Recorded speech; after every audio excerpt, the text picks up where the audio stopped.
शगन वाला एपिसोड। हाय, मैं हूं अनोखा अंकित और आप सुन रहे हैं ओए क्रिकेट का यूट्यूब चैनल। जी हाँ जी, ये है 51th एपिसोड ऑफ ओए क्रिकेट। और हमको इस शगन वाले एपिसोड से ठीक एक पहले 3 कमेंट का शगन भी पड़ा है। एक ही भाई साहब ने 3 कमेंट किए, लेकिन अच्छा लगा सर। बहुत बहुत शुक्रिया आपका इस कमेंट के लिए। और मैं क्यों कर रहा था वो मैं आपको कमेंट में बता चुका हूं, लेकिन मैं चाहता हूं बाकी लोग भी कमेंट करें। कुछ अच्छा है, बुरा है, जैसे कि उन्होंने कहा कि वॉइस मॉड्यूलेशन पर थोड़ा काम करें। तो सर अब इससे ज़्यादा क्या वॉइस मॉड्यूलेशन मैं करूं है? हाँ बताइए। खैर, कोशिश जारी रहेगी। इम्प्रूव हर वक्त हर किसी से इंसान सीखता है और करता है। खैर, तो 91वें एपिसोड पे मैंने कहा भाई इंडिया में रहते हैं तो इंडिया की बात करनी चाहिए। तो बात करेंगे India versus south Africa first T20 से आ रहे स्टैट्स की। अच्छा, अगर कुछ समय पहले अगर आपने इस चैनल को बहुत ध्यान से देखा हो तो आपको ये पता लगेगा कि मैंने एक स्टैट का जिक्र किया था, और वो ये था कि most win A calendar year in T20। एक कैलेंडर ईयर में T20 में सबसे ज़्यादा जीत। मैंने आपको कंट्री भी बताई थी, यानी टीम भी बताई थी, उनके जीत भी बताए थे। लेकिन मेरे हाथ एक स्टैट लगा है जिसमें परसेंटेज भी है। अभी तक केवल इंडिया का परसेंटेज मैंने आपको शायद उस एपिसोड में बताया था, लेकिन यहाँ पर कम से कम जितनी टीमें हैं उनका है। तो 2020 में 20 जीते थी पाकिस्तान की, विन परसेंटेज था 69। ये जो बाकी बच गया ये हो सकता है ऑस्ट्रेलिया का होगा। खैर, जोक्स अपार्ट।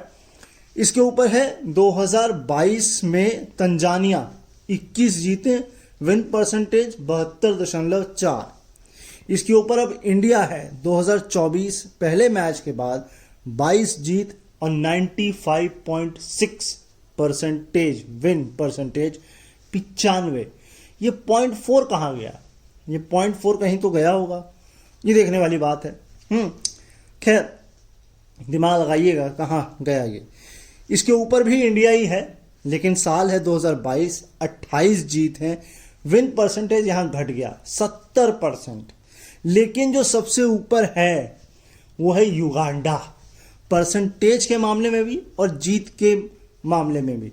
लेकिन सवाल ये उठता है कि ये टीमें इंप्रूव कितना कर रही हैं, और उनके इंप्रूवमेंट से इनकी जेबों पे, इनके एसोसिएशंस पे, इनके खिलाड़ियों पर क्या फर्क पड़ रहा है, और क्या ये आईसीसी इवेंट्स के लिए तैयार हो रही हैं, या ऑस्ट्रेलिया, इंडिया और इंग्लैंड जो टॉप 3 कंट्रीज हैं, क्या इनके साथ compete करने के लिए तैयार हो रही हैं?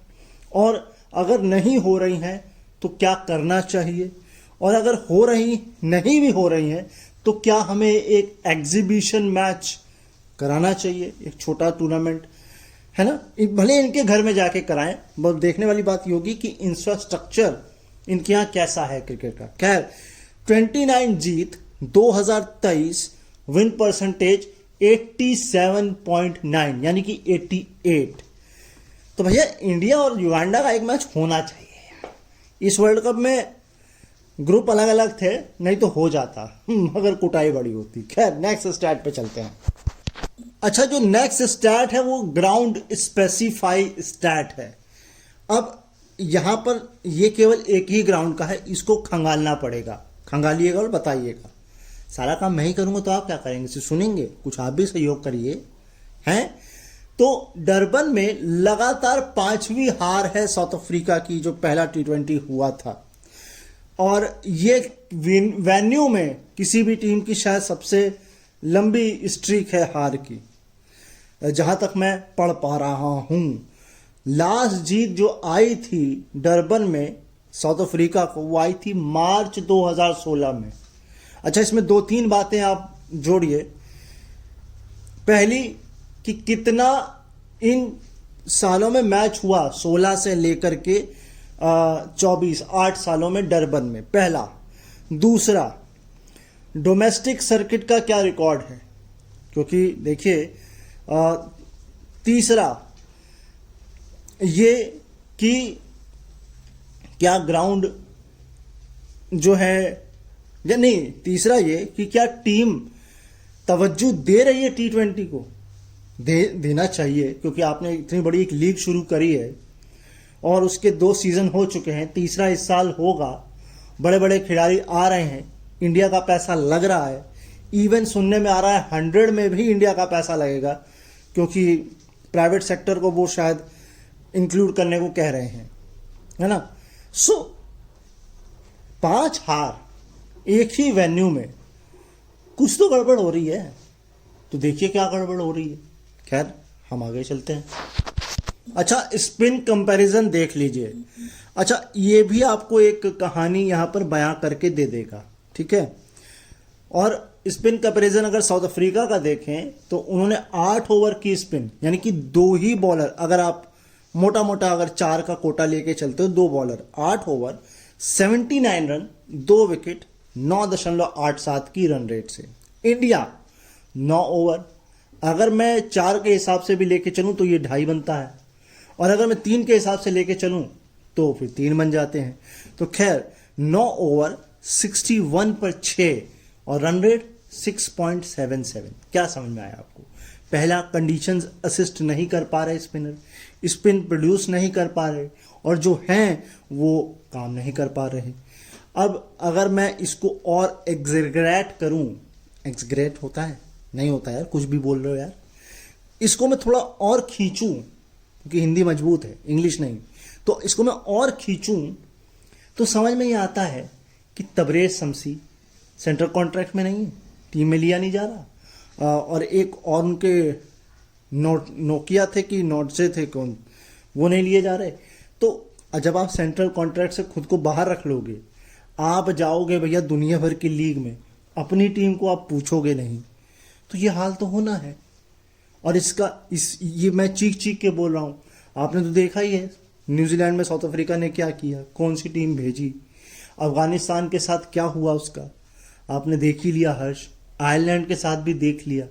तो आप जब अपनी टीम को प्रायोरिटी नहीं देंगे, जब आपके लिए प्रायोरिटी मनी एंड लीग, देखिए मैं गलत नहीं कह रहा, ठीक है, हर एक को पैसा कमाना है, अल्टीमेटली आपको अपने जेब में पैसा चाहिए, अपनी टेबल पर ब्रेड बटर देने के लिए, परिवार को चलाने के लिए पैसा ही चाहिए, लेकिन फिर भी आप 50-50 भी तो कर सकते हैं। आप यहां तो 70-30 चल रहा है, या मेरे को तो लगता है 95 या 80-20 चल रहा है, आप 50-50 करिए। और या फिर अगर आपको यही है तो मुझे ऐसा लगता है बायलैटरल सीरीज बंद कर देनी चाहिए। इसीलिए मैं बहुत पहले से बोलता चला आ रहा हूं, फिर इसको बोलूंगा, कोई फायदा नहीं है। आईसीसी टूर्नामेंट कराइए, है ना, बहुत प्रॉफिट होता है आईसीसी को, और फ्रेंचाइज लीग खेलते रहिए, लेकिन फिर फ्रेंचाइजी लीग में ये होना चाहिए कि जो अगर आईपीएल से खेल रहा है वो फिर बिग बैश नहीं खेल सकता, और साल भर कराइए फिर उसको, जैसे प्रीमियर लीग और ला लीगा होती है, फिर आएगी असली मजा। और फिर बीच में कराइए चैंपियंस लीग, जैसे चैंपियंस ट्रॉफी, बिग बैश से एक टीम आ रही है, आईपीएल से एक टीम आ रही है, और भिड़ रही है, मजा भी आ रहा है, वो देखेंगे लोग। लेकिन उसमें भी एक बात है, मैं क्लब हाउस में बैठा था, मैं ये पहले भी बता चुका हूं, फिर रिपीट कर रहा हूं, तो वहां मैंने यही चर्चा छेड़ी कि ये 1-2 बार तो हो गई चैंपियंस लीग क्रिकेट में, दोबारा क्यों नहीं हुई? तो पता है क्या जवाब आया सामने से, और ये गलत भी नहीं है। टीमें नहीं, जो बोर्ड्स हैं वो ध्यान नहीं दे रहे, वो चाहते हैं हर बार इंडिया ही करा दे। अब ऐसा तो है नहीं कि हर बार इंडिया करा दे, भाई आपको भी इनिशिएटिव लेना पड़ेगा। हम चाहते हैं कभी न्यूजीलैंड में हो, कभी ऑस्ट्रेलिया में हो, कभी इंग्लैंड में हो, लेकिन अगर आप सोच लें कि हर बार इंडिया करा ले, ना, ये हो नहीं पाएगा, ये फीजिबल नहीं। हाँ, फैन के लिहाज से, टाइम्स के हिसाब से, ब्रॉडकास्टर के लिहाज से फीजिबल है, लेकिन अगर आपको ग्लोबल अपीयरेंस देनी है, ग्लोबल मार्केट बनाना है इस चैंपियंस लीग को, जैसे यूएफए चैंपियंस लीग है, तो फिर आपको उसको जिम्मेदारी लेनी पड़ेगी और अपने आप ही उसको कराना पड़ेगा। नेक्स्ट स्टार्ट, ये स्टार्ट है तो कमाल का, लेकिन इसके पीछे की भी एक मैं बात आपको बताता हूं, ये मेरा खुद को ऑब्जर्वेशन है, सुनिए। साउथ अफ्रीका की तरफ से T20 में पहली ही गेंद पे छक्का किसने लगाया है? ये एक नए खिलाड़ी अभी जुड़े हैं, इनसे पहले एक ही थे, उनका नाम था मंगलाइजो। उन्होंने नुवान कुलुसेकरा की पहली गेंद पे 2017 में सेंचुरियन में छक्का लगाया था। उससे उनके बाद अमंगल ही हो गया, खिलाड़ी है ही नहीं, मंगल ग्रह पे चला गया क्या। दूसरा सिमलाए, ये नया खिलाड़ी है, रवि बिश्नोई की गेंद पर डरबन में 2024 में छक्का मारा है।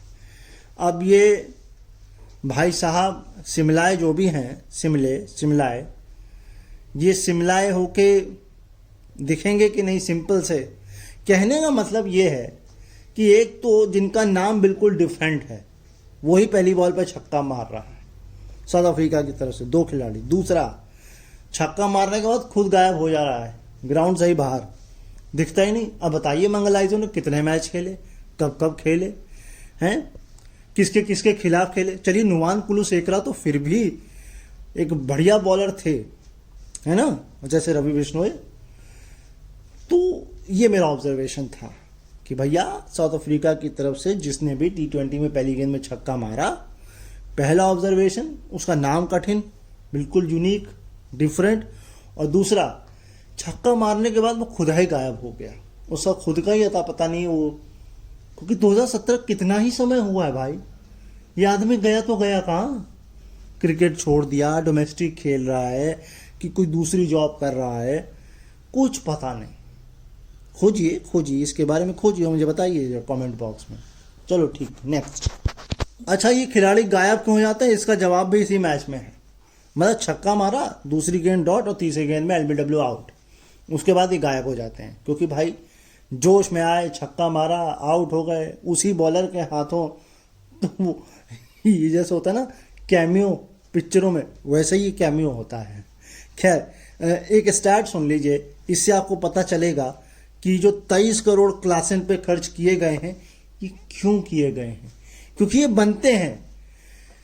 आपको ये याद होना चाहिए, एक कैलेंडर ईयर में 6 बार मारने का, 6 बार नहीं, मतलब 6 बार, 6 कैलेंडर ईयर में 106 करने का कारनामा गेल ने, पूरन ने और रसल ने किया है। लेकिन चौथे खिलाड़ी हैं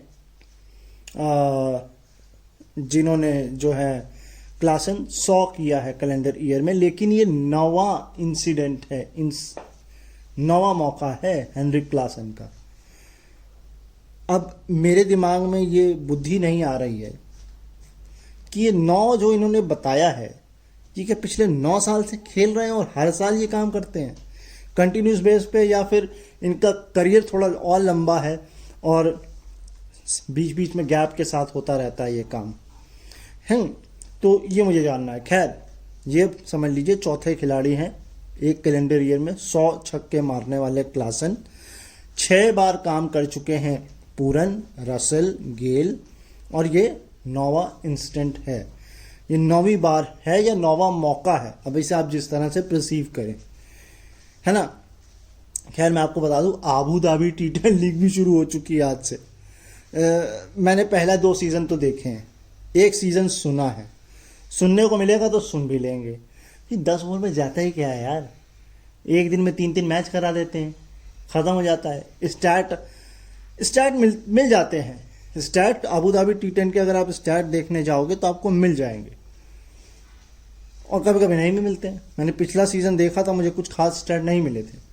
अब तो वैसे उसके सीज़न ये 6ठा होगा मेरे, मैं अगर गलत नहीं हूँ तो 18 या 17 में, 18 में जहाँ तक मुझे याद है ये शुरू हुई थी। और पहली बार जब ये मोबाइल पे आ रही थी तो फैन कोड पे आ रही थी, अभी भी शायद फैन कोड पे ही होगी ये, लेकिन उस समय कैमरा एंगल इतने अच्छे नहीं थे, फैन कोड भी नया नया था, मुझे अगर याद है बहुत अच्छे से, 18 की बात है।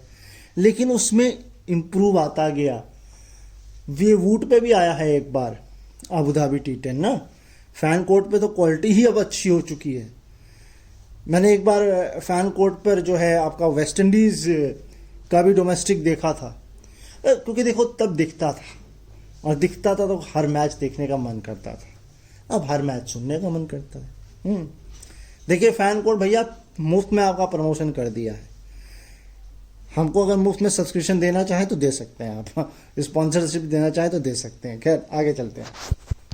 अब राइवलरीज देखिए, माकरम या मरकाम, मैं पहले मरकाम बोलता था, माकरम है ये, माकरम वर्सेस अर्शदीप की राइवलरी टी20 में 10 इनिंग 55 गेंद 70 रन 3 बार आउट किया है। लेकिन मुझे ये ठीक ठाक लग रही है, 55 गेंद में 70 ठीक ही है ना। 100 प्लस की तो स्ट्राइक रेट है एटलीस्ट। तो खैर नेक्स्ट। अच्छा, माकरम को इस मैच में भी जो है वो आउट किया है अर्शदीप ने। अच्छा, एक सवाल मेरे मन में था, मैं सोच रहा हूं आपसे पूछ ही लूं, वो ये है कि ट्रिस्टन स्टब्स को इतनी ऊपर क्यों ला रहे हैं ये फर्स्ट डाउन पे। मुझे ऐसा लगता है उसको ट्रिस्टन स्टब्स को मिडिल ओवर्स के लिए रखना चाहिए और नंबर 4 या नंबर 5 पे उसको उतारना चाहिए। मुझे ऐसा फील हो रहा है क्योंकि वो ऐसा खिलाड़ी है जिसको शायद पुरानी गेंद रास आए, नई शायद ना आए, और वो इस मैच में आप देख भी सकते हैं। खैर, अब है एक साल में सबसे ज़्यादा 200 रन टीम के हिसाब से किसने किए हैं। तो 7 इस साल 24 इंडिया, 7 जापान इस साल, 23 में भी 7 इंडिया, और एक ही फ्रेंचाइज है बर्मिंघम बियर्स 2022 7। क्या समझ में आया? ये इंडिया का तो फिर भी समझ में आ रही, जापान कहाँ से आ गई? और जापान खेल किसके साथ रही है भाई? सबसे बड़ी बात ये, ना ऑस्ट्रेलिया, ना इंग्लैंड, ना वेस्ट इंडीज जो कि सबसे बड़ी तूफानी टीम है, कोई भी नहीं। और इवन फ्रेंचाइज में भी किसी का जिक्र नहीं है, ना बिग बैश की, ना कैरेबियन प्रीमियर लीग की, ना ही आईपीएल की। मतलब 7 200 भी नहीं बन रहे, मतलब 7 तो छोड़िए 5 भी नहीं बन रहे हैं क्या एक कैलेंडर ईयर में। और जबकि इस बार का तो आईपीएल ही धमाकेदार था। तो चलिए खैर कोई बात नहीं, ऐसा हो जाता है। अगला स्टैट ये कहता है कि T20 इंटरनेशनल, फ्रेंचाइज नहीं, सिर्फ T20 इंटरनेशनल में इंडिया की तरफ से जॉइंट छक्के मारने में एक मैच में बराबरी हो गई है। संजू सैमसन ने 10 मारे इस मैच में, और 10 ही है रोहित शर्मा श्रीलंका के खिलाफ इंदौर 2017 में, राइट। ठीक है, तो अगर आप बहुत इसकी खाल उधेड़ना चाहें इस स्टैट की, तो आपको ये समझना चाहिए कि ये दोनों ही बॉलिंग के मामले में श्रीलंका 2017 में और साउथ अफ्रीका इस वक्त कुछ खास है नहीं। और मैं भी आपको बताऊंगा कितने खिलाड़ी हैं जो सिर्फ और सिर्फ इसलिए ये टूर्नामेंट खेल रहे थे कि भैया उनकी जेब में आईपीएल को कॉन्ट्रैक्ट आ जाए। यही तो हो रहा है। अब इस वक्त आपको हर खिलाड़ी खेलता हुआ नजर आएगा, क्योंकि भैया उनको जेब में चाहिए क्या? आईपीएल का कॉन्ट्रैक्ट, ताकि भाई इसी से तो उनको होएगा। और बचे कितने दिन है? 3 दिन बाद है। मगर सबसे खराब बात यह है कि बॉर्डर गावस्कर ट्रॉफी के बीच में आप ये कर रहे हैं। फिर आप कहते हैं कि आपकी टीम अच्छा नहीं खेल रही है, आपकी टीम के खिलाड़ी चले क्यों जाते हैं। भाई आप खुद भी तो अकल कर लें कि टूर्नामेंट, इतने बड़े टूर्नामेंट के मैच के बीच में आप करा रहे हैं। और ये ऐसा नहीं है मेंस के साथ है, वुमेन्स के साथ भी ये है। और मैं सुन रहा था डैनियल विटोरी, जो कि असिस्टेंट शायद बॉलिंग कोच हैं या बॉलिंग कोच हैं ऑस्ट्रेलिया के, वो बॉर्डर गावस्कर छोड़ के जाएंगे भैया कहाँ पे? हाँ, ये जो नीलामी होगी, क्योंकि सनराइजर हैदराबाद के कोच हैं वो शायद। तो सोचिए ये हाल तो चल रहा है, तो बताइए क्या होगा फिर, क्या कर सकते हैं? आगे चलते हैं। अच्छा, इंडिया और साउथ अफ्रीका के बीच में अब जितने भी मैचेस होते हैं T20 में, हाईएस्ट स्कोर अब संजू सैमसन का हो गया है 107। इससे पहले जो हाईएस्ट स्कोर था इन्हीं दोनों टीमों के बीच में, वो डेविड मिलर का था 106 नॉट आउट, जो कि गुवाहाटी में 2022 में बना था। अच्छा, आप लोग ये सोच रहे होंगे कि यार बड़ा ही कंप्लेन करता रहता है, क्रिटिसाइज करता रहता है। तो देखिए हम किस लिए कर रहे हैं क्रिटिसाइज? क्रिकेट की बेहतरी के लिए, कि क्रिकेट ही रहे, बिजनेस बन के ना रह जाए। वो इमोशंस हैं इस क्रिकेट के साथ। गेम जैसे फुटबॉल में इमोशन है ना, जैसे ओलंपिक्स में इमोशंस हैं, वैसे क्रिकेट में भी इमोशंस हैं। वो इमोशंस के साथ अब सोचिए, अभी 3 दिन पहले पुरानी तो बात हुई है, 3 दिन का 2 दिन पहले 1 साल पूरा हुआ 2023 वर्ल्ड कप हमें हारे हुए, पूरे ग्राउंड में सन्नाटा था। वो इमोशन, न जाने कितने लोगों की दुआएं काम नहीं आई, कितने दर्शकों के ग्राउंड में टीवी रेडियो सुनते वक्त दिल टूटे, रोहित शर्मा तक खुद रो रहे थे, विराट कोहली कैप से मुंह छुपा रहे थे। और ये दर्द साउथ अफ्रीका तो और भी अच्छे से जानता होगा, अभी भी ताजा ताजा है उनका। तो फिर ये चीज है। तो इमोशंस चाहिए हमें, बिजनेस नहीं चाहिए हमें। खेल को खेल की तरह ही रखने दो और उसमें इमोशंस लाओ, पैसा नहीं। बस ये इसीलिए मैं क्रिटिसाइज करता हूं। ये स्टैट बड़ा कमाल का है क्योंकि इसमें नाम बड़े कम हैं, जबकि हम ये कहते हैं कि स्पिन को इंडिया अच्छा खेलता है। लेकिन ये बात भी सही है कि T20 में स्पिन्स को खेलना आसान भी नहीं है। खासकर अगर मैं बात करूं इंटरनेशनल की, तो स्टैट भी यही है कि एक T20 इंटरनेशनल की इनिंग में स्पिन के खिलाफ इंडियंस ने सबसे ज्यादा रन कब कब बनाए। सिर्फ इंडियन की बात हो रही है यहाँ पे। सबसे नीचे है युवराज सिंह, अहमदाबाद, पाकिस्तान 2012 और 24 गेंद में 57 रन। और इसके अब ऊपर आ गए हैं डरबन 2024 संजू सैमसन, और ये है 27 गेंद में 58 रन। इसके जस्ट ऊपर है मेरे ख्याल से फिर संजू सैमसन, और ये हैदराबाद था बांग्लादेश 2024 इसी साल, और ये था 23 गेंद में 64 रन। और सबसे ऊपर वो है हरारे जिम्बाब्वे के खिलाफ इसी साल अभिषेक शर्मा 28 गेंद में 65 रन। तो ये है स्पिन के खिलाफ जो सबसे ज्यादा कुटाई की है इंडियन बैट्समैन ने। अच्छा, ये जो स्टैट है इसमें से एक नाम एसोसिएट टीम का है, और मुझे वो टीम नहीं याद है। ऑल्दो मैं 2 बार पढ़ चुका हूं, फिर भी मुझे याद नहीं आ रही है, रिकॉल नहीं हो रही है। और ये है कि कंसेक्यूटिव T20 में शतक, यानी लगातार 2 बार शतक संजू सैमसन ने इसमें किया, क्योंकि इस मैच में भी शतक है और इससे पहली वाली इनिंग के आखिरी मैच में भी शतक है। इसके अलावा फिलिप सॉल्ट, ये आपको पता है वेस्ट इंडीज में 3 बार कर चुके हैं, है ना, और लगातार है इनके नाम भी। रॉली रोसो है, और एक है गुस्तावो मकाए कुछ करके हैं नाम। ये गुस्तावो किसी एसोसिएट टीम के हैं, मगर वो टीम मुझे याद नहीं आ रही है, लिटरली वो याद नहीं आ रही है गुस्तावो। तो ये सिर्फ खिलाड़ी हैं जिन्होंने T20 में लगातार 2 बार शतक लगाए हैं, लगातार 2 बार, है ना। तो शॉल्ट तो मुझे लगता है 3 बार हो गया है वेस्ट इंडीज में, मगर 3 बार हुआ है लगातार। वैसे तो 2 बार है उनके, लेकिन वेस्ट इंडीज में शायद उनके 3 हो चुके हैं। एक छक्का था जो इनिंग में सबसे ज्यादा थे T20 में, वो 10 थे। लेकिन इंडिया साउथ अफ्रीका, इनके बीच जो T20 में छक्के हैं वो अब संजू सैमसन के नाम 9 हो चुके हैं। 9 के अब तो 10 हो चुके हैं, 10 से ज्यादा भी हो सकते हैं, खैर 10 मान लेते हैं हम। लेकिन 8 अभी तक रिकॉर्ड था राउली रोसो और सूर्य कुमार यादव के नाम, इसको पीछे छोड़ दिया है अब संजू सैमसन ने। 9 या 10 या 10 प्लस या 10 मान लें, तो अब जिसको भी रिकॉर्ड तोड़ना है उसको 10 प्लस मारने पड़ेंगे, ठीक है। वैसे जहां से मैं आपसे ये शो कर रहा हूं वहां आज अचानक ठंडी हो गई है, और ऐसा लग रहा है कि बॉर्डर गवास्कर ट्रॉफी सुनने में बहुत आनंद आने वाला है ना, क्योंकि अच्छी खासी ठंड हो गई है यहाँ पर। मैंने कहा बीच में आपको मौसम की जानकारी भी दे देते हैं। थोड़ा सा आपको बता देता हूं और फिर अंत करता हूं शो का। एक तो सिमले ये जो खेल रहे हैं इन्होंने पिछला जो सीजन खेला था साउथ अफ्रीका T20 लीग में, उसमें 6 मैच में 12 विकेट लिए थे।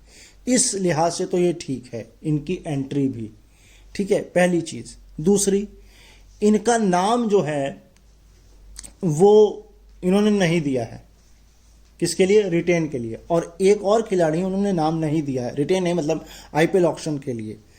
और जो 16 खिलाड़ी में से अब बच गए 14, उन 14 में से 2 खिलाड़ी रिटेन किए गए, एक क्लासन और एक टीम में है नहीं, ठीक। अब बच जाते हैं बाकी खिलाड़ी 12। अब वो 12 और इंडिया के जो 15 का स्क्वाड है उसमें से 11 रिटेन किए जा चुके हैं, 4 खेल रहे हैं, उन चारों ने अपने नाम दिए हुए हैं। तो ये जो मैच था या ये जो पूरा टूर्नामेंट कराया गया, ये एक तरह से ऑडिशन है IPL का। 16 खिलाड़ी एक ही सीरीज में, और इतना ही नहीं, पिछले 8 दिनों में ये जिस दिन ये मैच शुरू हुआ उसी दौरान की बात पूरी कहानी कर रहा हूं, कि कितनी ही टीमें खेल रही थी ऑडिशन के लिए। इंग्लैंड वेस्ट इंडीज सीरीज, ठीक, बांग्लादेश की सीरीज मेरे ख्याल से नहीं है, खैर छोड़ दीजिए उसको।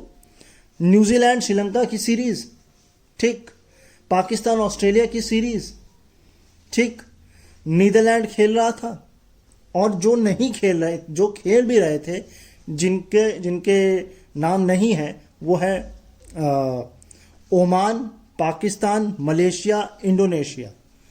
इन खिलाड़ियों के नाम नहीं है, फिर भी 16 कंट्री के 1574 खिलाड़ियों ने नाम दिया है।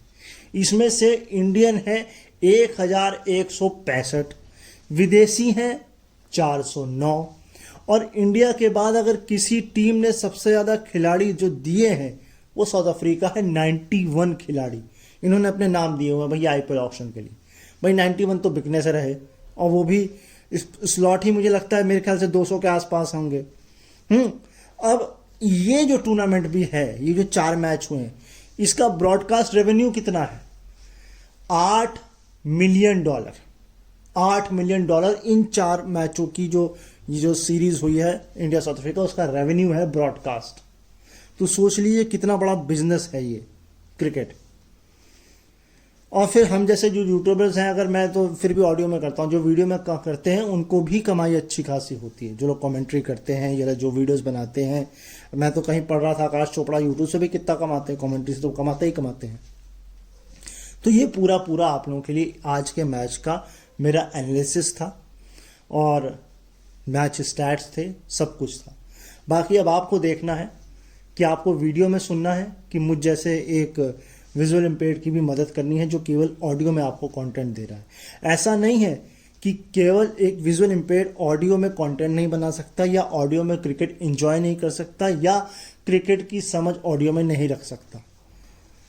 तमाम प्लेटफॉर्म्स हैं जिनसे हम खबरें गैदर करते हैं, इवन कमेंट्री भी सुनते हैं, और बहुत डीप एनालिसिस करते हैं, चाहे वो खबरें हो, चाहे वो स्टैट्स हो, चाहे स्कोर कार्ड हो, चाहे वीडियोस सुननी हो, या ऑडियो पॉडकास्ट सुनने हो, या कमेंट्री सुनने हो। अब यह आप पर डिपेंड करता है कि आप कितना सपोर्ट करना चाहते हैं। जाने से पहले अपना ख्याल रखिए, मुझे अपने दिलों में याद रखिए। कल फिर मुलाकात होगी आप लोगों से। हो सकता है ये सीरीज़ को कंटिन्यू करूं, या हो सकता है कुछ और आप लोगों के लिए लेकर आऊं, लेकिन वो भविष्य के गर्त में है। अभी आपसे इतना ही कहूँगा। नमस्कार।